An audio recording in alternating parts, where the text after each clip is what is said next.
Hi, I'm Denise Jagroo, and welcome to my web series, The Real Story. These are real stories from real people, and I hope these stories will inspire and educate you. Today is a very special webisode because I'm here at Valentina's Intimates in Staten Island, my hometown, and this is a very unique place. It is a full-service lingerie boutique. They do bra fittings, but special bra fittings, like mastectomy fittings. They do wig fittings for cancer survivors, as well as fittings for full-figured women. So I'm very excited to have Carmela with us today. Thank you so much for being here and for doing this. My pleasure. So we have lots of questions for you because I'm sure most of the viewers are not wearing the right bra size and are making a lot of mistakes in shopping for bras. But first I want to find out a little bit about you and what made you start a business like this.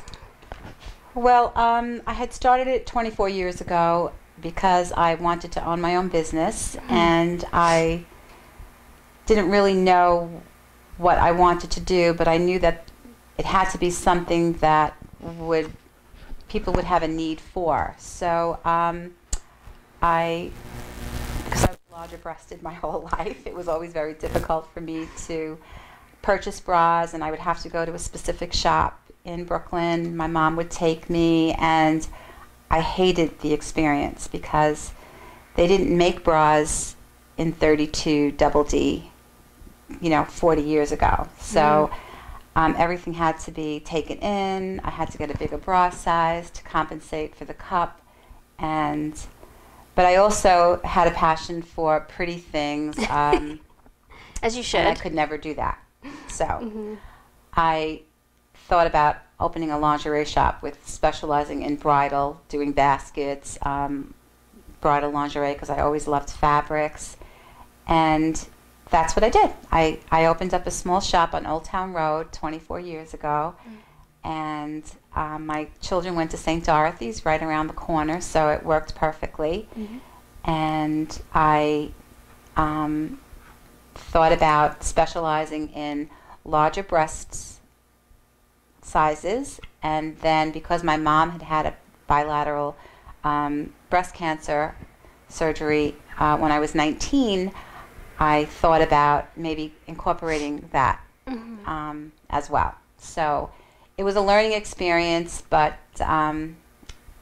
it's evolved. I do wigs now. I do turbans. I do head coverings, post-surgical bras, after-surgical bras, maternity bras, larger-breasted bras, specialty bras for all occasions, like for mothers' undergowns and things like that. And that's how I started. That's wonderful. What would you say, because I'm pretty sure everyone's wearing the wrong size bra, what would you say are the 3 mistakes women make when they're shopping for a bra? Because I think people are looking for style and not comfort, or they're measuring wrong. So what would you say? Usually when a person comes here, they know they're having a problem. They're not finding anything, in other shops, So somehow they find out to come here, and they'll be like, "Oh, do you do bra fittings?" And I go, "Yes, I do," because they probably have exhausted purchasing different bras that didn't work well for them. So when they come in, I'm very upfront and honest. I don't carry colors. I don't carry anything, pink. I might have an occasional pink bra, but it's basic beige, white, and black.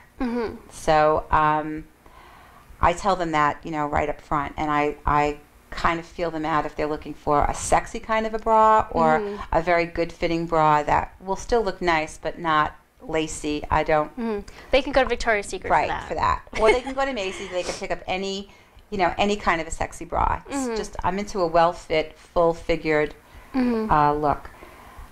So I tell them that up front, and then I ask them their bra size, and they'll tell me, "Oh, I'm a 36 D," and I'll ask them to open their jacket, just take a quick look, and I can tell, oh, she's probably closer to a 36 double D, or... And you could tell that just by looking. I can tell. I'm good. I'm good. I'm good. So they'll say 36D, I'll look at them, and I don't want to offend anyone, I'll get the 36D. But I'll tell them to please keep an open mind about bra size. sizes. Don't let the number. So she might end up, I'll put the 36D on her, and she turns out to be a 36 double F. Mm-hmm. So at that point, she's like, double F? And I'll go, it's just a number. Every bra company cuts their bras differently. Different, right. So you're saying people kind of get stuck on a number. They get stuck on a number. And they come in with that. Right. And remember, you could be a 36 double F in one company, and you can be a 36G in another, or the 36 might be too tight. You could be a 38 double D. So it kind of. So it's just like shopping for jeans, where like exactly. you may run what is the cut of a the 6 jean? or an 8 or exactly. a 10 in different companies because they cut different. Correct. I never thought about that. Correct. And do people make different choices or mistakes with either the cup size versus the band size? So another mistake would be they go to Macy's and they'll come in and say, "Oh, I bought so many bras, and show me the bra that you're wearing." So when I look at the bra, it'll be like halfway up her back, and especially if you're larger, the breasts will be down to your stomach. But I know some of you are at home nodding, saying, "My bra is halfway up." Or they're complaining, the bra is too tight, but yet my breasts are popping out. So, so if your bra strap is pulling up to the middle of your back, to above the middle of your back, you're buying too big of a bra to compensate for the cup size. So if you're a double D, they're buying a 38 double D, they might be buying a 40 triple D so that it'll fit their breast, but it's too big around their back. So they compensate that way because they don't really know what kind of a bra to buy. And I don't know what Macy's carries today, but you really have to. It's an art. It is an art. Yeah, it seems like a science and an art at the same time, and a skill, and something you've just kind of developed over time, seeing so many women come through here.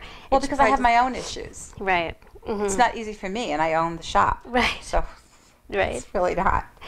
So when I find it, I go, "Oh, this is a great bra," and that's the bra I will carry. Usually, what I wear.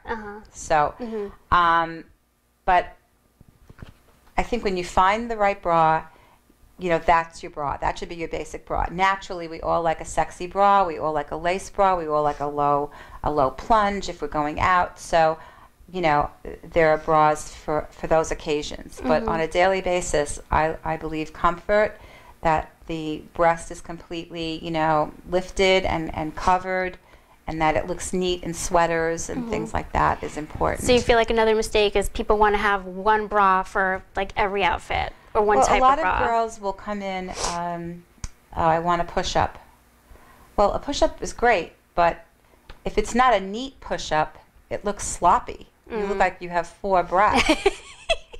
So it's nice when it's a push-up, but it's especially if you're full, that it's covering most of the breast, and a little bit of the, it's like a nice lift is nice. Right. But so it's a good balance. Not like a push-up where you're spilling out. Right. It's sloppy looking. So, but hey. Whatever's good for you. Right. It is up to you, whatever you want. So, naturally, there are certain looks you might want for a certain outfit. Yes, you might want them to look fuller, from a bottom lift. Yeah. Then there are dresses you want a side. I never thought about that. Right. It depends on what you're wearing. Then there are specialty bras, that accomplish that. So that's a whole other. But as far as basic, everyday, good fitting bras, the older you are, you do need a wider strap, a wider side. It's much more comfortable. People, I notice, come in with these 20 bras for 20-year-olds who haven't had children yet, or very thin bodies. And these are older women you're seeing coming in with younger style. Picking them up in Victoria's Secret, it's just not cut. I don't feel, that's my personal opinion, for someone who's not completely lean. Right. I'm not saying fat, but just not lean. Right. That's how I feel. Yeah, and then we get swayed by all the advertising from Victoria's Secret catalogs and walking in the mall and seeing that. We think we wear this and it's what it's going to look like. Right. And it's not always the case. So. Exactly. So I'm into good fit and not a lot of styles. I don't carry a lot of styles, but I do carry what I think works well and what will fit well.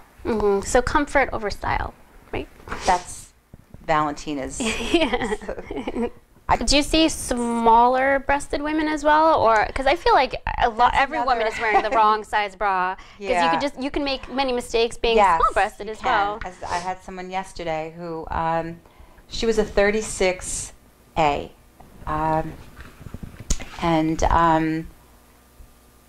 yet the 36A wasn't completely covering her, so she had some kind of reconstruction done. So she wasn't small enough to be a 36A. She wasn't large enough to be a complete 36B. So, yes, even A cups have difficulty. So you have to kind of try to find the cup that will work. Sometimes there are bras that are cut fuller in a 36A, or you could be a 34B, depending on the back size of that bra. So it's important to find a style that works well and then, adapt that for yourself. But there's all different scenarios. If someone's had breast reconstruction, that's another issue. If someone's had breast implants just for, cosmetic, then they still think there might be a 34D, but even 34Ds might not fit them. They might be larger than a 34D, and they'll have to wear a 36 double D or a 34 double D. It's really, you have to find the right bra. So it's. And what about pregnant women? I mean, pregnant women are getting larger, every month throughout their pregnancy. What kind of advice would you give them? Well, I would start out with a very good, support bra, because you're going to get larger. Probably I would start out with a larger back. If you were 34, maybe I would purchase, if you're 34D, I'd purchase a 36C so that you're comfortable growing into the back. Or a 36D to allow for the growth of the breast, Then if you're in your second trimester, you'll probably start to still be comfortable in that, but your third trimester, you probably should be thinking about purchasing something for during that time. And then, if you're breastfeeding, if you're considering breastfeeding, then you should probably maybe buy a maternity bra. They're very fashionable. They look great, and you can wear that for your last trimester right into, giving birth and starting the lactating process. And since we're talking about pregnancy, I'm going to take this time to plug my book, Your Best Pregnancy, The Ultimate Guide to Easing the Aches, Pains, and Uncomfortable Side Effects During Each Stage of Your Pregnancy. It is on Amazon.com and BarnesandNoble.com. It's a fabulous book, and it is a cross between the Girlfriend's Guide to Pregnancy and What to Expect When You're Expecting. So it's not scary, and it's still medically substantiated. It's full of tons of pictures and easy to follow instructions of how to self-manage your own pain.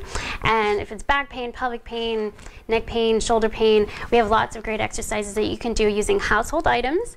And it's one of the only books that doesn't stop at birth. It is from the point of view of a physical therapist who, we've treated, my co-author and I, Jill Haves, we've treated so many women postpartum and during pregnancy who have had these issues, and there's so many things you could do at home on your own to help prevent and manage these problems. So also we have a whole postpartum section, so you can learn how to rehab your pelvic floor muscles, your abdominal muscles, and we teach you how to protect your back and protect your joints when you're lifting the car seat or lifting twins or lifting one kid, and then you've got your 3-year-old running around, and how to not hurt yourself. So it's a great book, available on Amazon and BarnesandNoble.com, so check it out. They're selling like hotcakes, so make sure you get your copy. And okay, so that was my plug. Should have had one when I was pregnant. We didn't have that stuff. I know. It's really been, there's been a lot of books about nutrition and stuff like that, but not a lot about how to treat your own pain. So we wanted to put something out there. Any of that when, I mean, 35 years ago. Yeah. It wasn't. Yeah, we didn't have, there was discussed. nothing updated, there's nothing, reviewing the literature currently. So we wanted to put something out that was modern and easy to read and still medically substantiated. So check it out. All right, so you talked about full-figured women and how you would advise them. What about the cancer survivors who've had the mastectomies? How do you fit them, and what do you use? I didn't know there was actually a prosthetic that you use for the bras. Prosthetic. Well, there's a whole, usually there's a recuperation period, so the doctor will, after surgery, if it's a full mastectomy where they haven't had any reconstruction or anything, the doctor will then give them a script and tell them it's time for them to be fit for a bra and breast form. So they'll call, make an appointment, come in, and if the doctor has given the go-ahead, I'll fit them first for a bra. So I'll usually ask them what size bra were they wearing prior to surgery. If they've only had one breast removed, then I go by the cup size that they were wearing before. I'll ask her, well, what cup size are you? If she says C, I'll gently ask, let me just take a quick look, show me what you're wearing, and I'll determine then what size breast form she needs on the other side.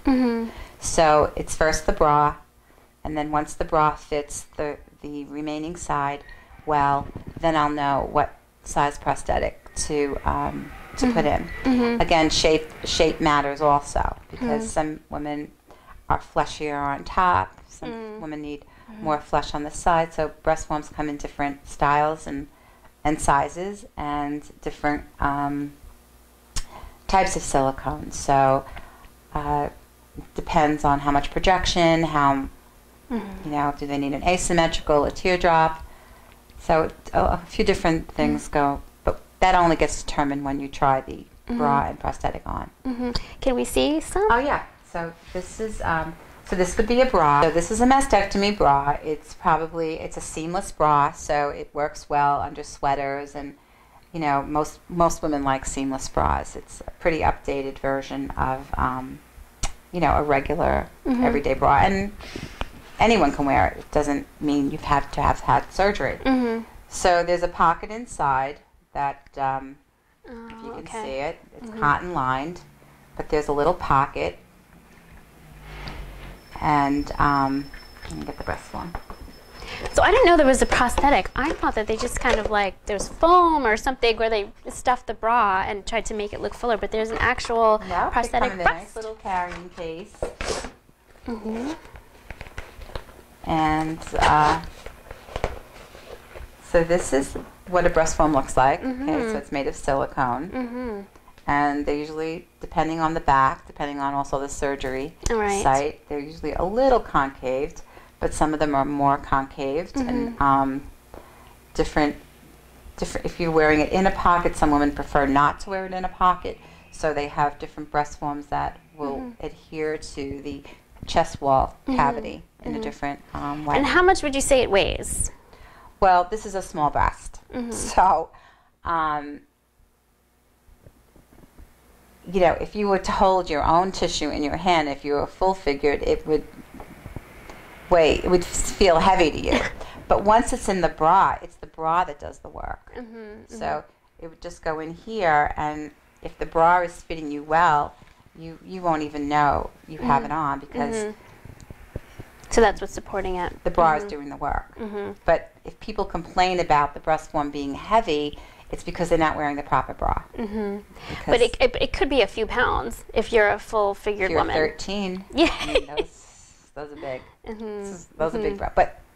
But she's accustomed to wearing that anyway, because her other breast is the same size. So she's accustomed to carrying that. But she needs the right bra. She'd have the same problem if she had both breasts and was wearing the wrong bra. She would feel like she was feeling heavy. But there are different types of breast form. There are breast forms for swimming. There are bathing suits adapted for swimming. there was lingerie adapted for having had surgery. Insurance companies cover most breast forms and bras. They usually cover 2 to 3 bras a year, depending on your insurance company, with a doctor's script and supporting document that it's medically necessary. The breast forms usually are covered every other year, bras every year. What else can I say about them?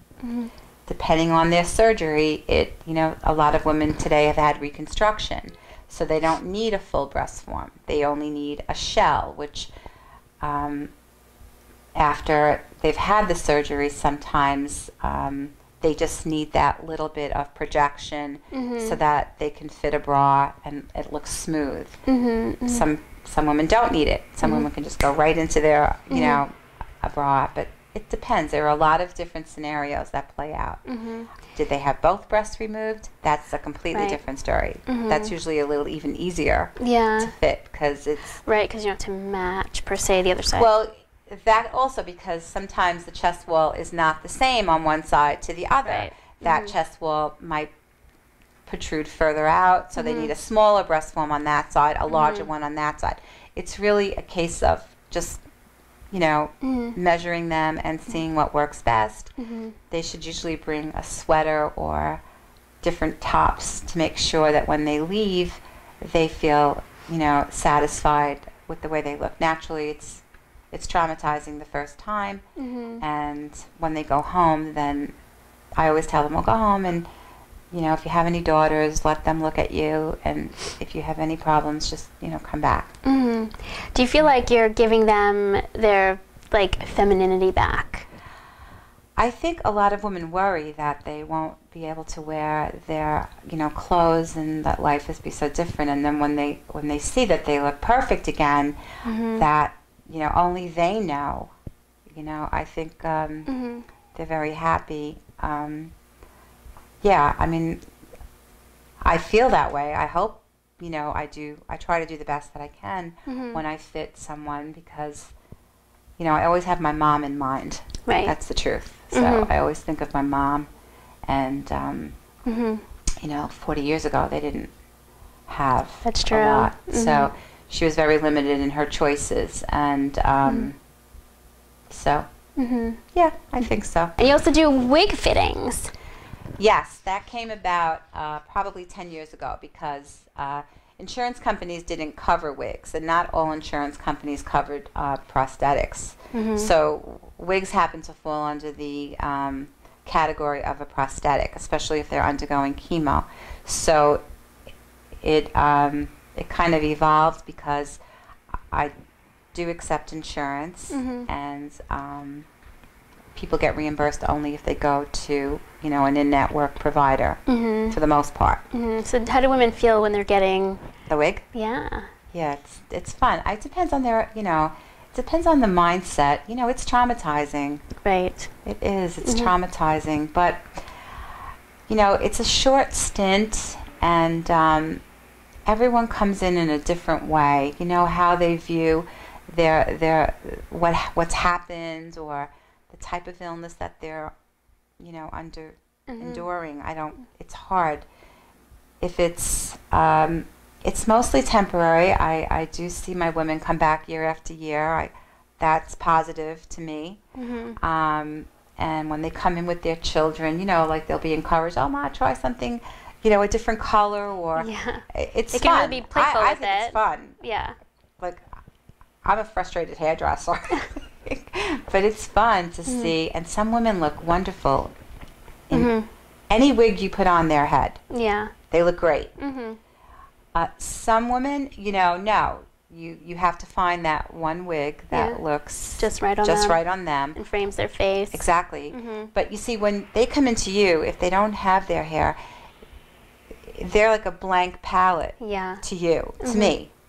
So when I put something on them, I don't really know what they looked like before. So they'll look beautiful to me, but maybe they weren't a blonde. So I always tell them, well, to me you look beautiful, but you have to feel beautiful. And then So it's fun though. It could be fun, and sometimes it's very sad because the person is naturally traumatized, and to see herself, and in that moment she's just thinking about, what she has to undergo, and but it's a 6-month usually, and then the hair grows back, and then they come in with short little haircuts, and it's nice. It's good to see.